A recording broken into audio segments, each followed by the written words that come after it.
আসসালামু আলাইকুম। আমি আজকে খেজুরের রস নিয়েছি, এই যে বাজার থেকে নিয়ে নিয়েছি। এখন এই পাতিল বসাইছি। আজকে খেজুরের রসের সিন্নি রান্না হবে। তার জন্য আমি খেজুরের রসটা ছেঁকে নিতেছি, তারপরে জাল করে নিব। তারপরে চাউল নারিকেল দিয়ে আমি খেজুরের রসটা আজকে রান্না করব। এই যে খেজুরের রসটা,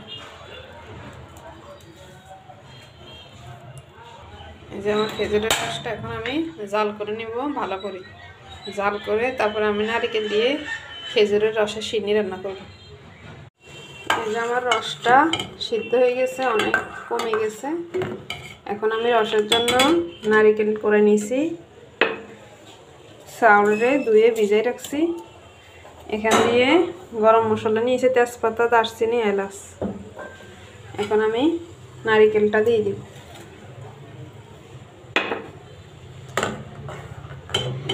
আমি এখানে চিনি টিনি ব্যবহার করবো না, যেহেতু রসটা একটু মিষ্টি। হালকা একটু লবণ দিয়ে দিব।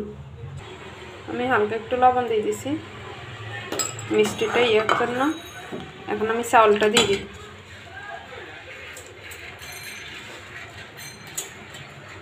আমি চাউলটা দিয়ে দিছি, এখন ভালো করে লাড়তে হবে।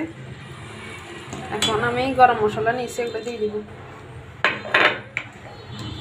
এখন আমি চাউলটা সিদ্ধ হওয়ার জন্য অপেক্ষা করব।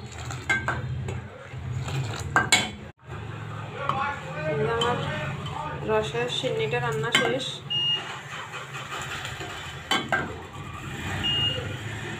আমার রান্না হয়ে গেছে।